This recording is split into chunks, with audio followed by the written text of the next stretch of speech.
broadcasting live in sunny Anaheim, California. But not really, because I'm actually just in my living room. You're watching the 2016 America's Winter Championship, and we are underway here with this match of Zen Style versus Puffin. This is Game 5 of a best-of-5 series, so it all boils down to this one match here. Whoever wins is going to go to the Grand Finals, folks. This is a game you came for, and I cannot wait to see what happens here. And actually, that was a great pickup by Zen Style. That extra Mana Worm is really going to help out his tempo deck here. It actually could turn it into more of an aggressive style play. So we do see Zen Style drop down one Mana Worm, decides to hold off on using the coin for the extra Mana Worm. And it looks like Puffin is going to weapon up and greet our fellow contestant. Both contestants, I remind you, are from North America. They're both North American candidates. So it'll be great to see one of them enter into the finals as a fellow American and patriotic member myself. But anyways, getting back to the game here. Looks like Zen Style is going to drop down a Sorcerer's Apprentice, is debating playing out that coin. It's not a bad play. If he plays the coin and drops down another Mana Worm, he could really have a lot of aggression, but he knows Puffin as a rogue. He's got to have a lot of answers to get rid of whatever he throws down. And it looks like Puffin is indeed going to go ahead and do the first trick of the game. Pulls out a Preparation followed by an Eviscerate, gets rid of the Mana Worm, and just like that, drops down an SI7 agent, gaining board control, and ball is now back in Zen Style's court. He's got nothing on the board.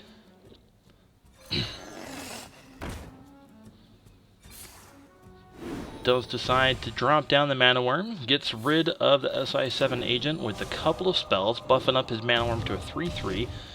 He's still got that coin. I remind you that Zen Style's Tempo Mage deck typically has an Archmage Antonidas, so he could be saving that as fodder for Archmage Antonidas later on to get that extra fireball. Not a bad decision. Now Puffin is in an interesting spot here. He could either Eviscerate and not get the combo and then attack in the face with his weapon to get rid of the Mana Worm.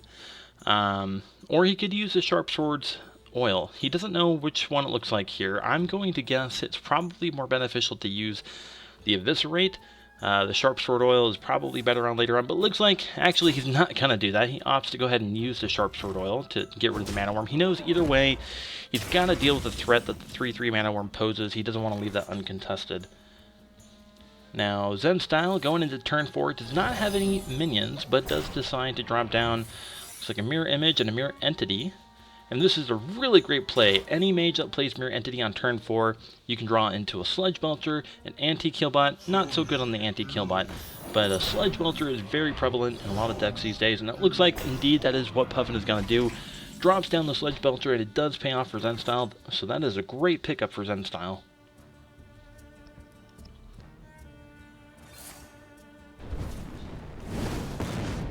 Zen Style getting rid of the Sludge Belcher on the other side of the board with the Fireball. Does pick up the Archmage Antonidas, but he's kind of run out of steam here. If he doesn't pick up a card draw, he's going to be kind of out of luck for the time being. Puffin trying to decide. Looks like he's going to drop down the Azure Drake or draw another card. Puffin is in a very, very good spot right now. He might not realize it, but he has to assume that he's in a good spot, considering that Zen Style only has 2 cards and he's got 4. Zen Style picking up the 3rd card here. Looks like he's going to be casting it, the Unstable Portal, and draws into a Kel'Thuzad. That is a great, great card to draw into. Unfortunately, he does not have a lot on his board right now to really synergize that Kel'Thuzad, but nonetheless, it is a great card to pick up. Looks like looks like Puffin is going to go ahead and do the weapon. Contemplates to drop down a Loatheb. It's not a bad play against a mage. You gotta assume any mage you play against is gonna have spells. I mean, really most decks have spells anyways, but when you play against a mage, they're kind of known to cast spells around, but I digress. What do I know? And it looks like we've got an Azure Drake. Zen Style just picked up. Now, Puffin has a very intimidating board. Even though the Azure Drake does have damage taken to it, he does not have any board wipe in his hand. So he's gonna have to play very, very smart the next couple of turns if he really wants to stay ahead here. Even though Puffin has taken some damage, more so than Zen Style, the game could swing in Puffin's favor dramatically if Zen Style does not kind of pick up the pace on his side of the board, which that can happen in a Tempo Mage deck. You try to stay ahead of the curve, but playing against this particular type of rogue. It's got a lot of good answers, and we just saw at the beginning of the game, Zenstyle had the perfect opening hand. Only thing that could have made it better is if he would have dropped down a mirror image to protect his mana worm, but either way, rogues have a lot of answers to deal with early aggression from mages. And it looks like here Puffin is going to buff up his weapon, get rid of one of the mirror images, and decides to, gets rid of the other one with the Lotheb, and trades out Azure Drake for an Azure Drake. That is not a bad trade at all. 4-2 into a 4-4 any day, especially after you've already got some use out of it. And Puffin did draw into the sprint there, so it looks like Zenstyle's trying to catch up in some card draw. It does pick up a couple of great cards, Piloted Shredder and a Flamewalker.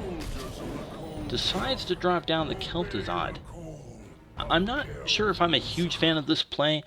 I'm thinking if I'm in Zenstyle's position, I want to probably drop down the Kel'Thuzad later on after I have a couple of other minions on the board, but given his current hand, I can understand, especially with the Lotheb on the table, he probably wants to have some sort of an intimidating force. But either way, it does not matter. Puffin does use a sap, draws it back into Zenstyle's hand, and if you'll notice, it is now an 8-cost card, so he does lose the benefit from the unstable portal. Zenstyle dropping down the Archmage Antonidas, finally uses that coin that he's been saving on to get that extra fireball and draws into the counterspell. Now, when you're playing the mage and you drop down an Archmage Antonidas, probably the best secret that you could ever have is a counterspell. You've got to assume if you're playing against a shaman, it blocks you from a hex. If you're playing against a mage, it blocks you from a polymorph. Unfortunately here, he is playing against a rogue, and a rogue has a lot of cheaper spells. So it's not going to take long for Puffin to figure out what kind of secret he has if he doesn't already know. And he does verify it is not a mere entity by dropping that Blood Mage Antonidas. Does go ahead and cast a Backstab, getting rid of the counterspell effectively. Cast a second Backstab, looks like, yep, and here it goes, getting the extra spell damage off of the Blood Mage Thalnos. Doing 3 damage into Archmage Antonidas. And out comes the Blade Flurry. Now, I remind you, Blade Flurry is going to do the extra point of damage because he does have the Blood Mage Thalnos. So now that was a great turn for Puffin.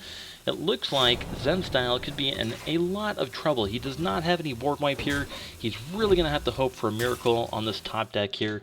He really needs to draw into something that is going to really try to swing the tempo back in his favor. Even though Puffin has dumped a majority of the cards in his hand and Zenstyle is now ahead, Zenstyle still has to catch up in board presence, and he does drop down the Flamewalker, decides to get rid of the Lotheb once and for all, does 2 points of damage, get rid of the Blood Mage Thalnos and one of those apprentices. That is a great play. Looks like slowly but surely he is getting rid of the board, and that is actually not bad.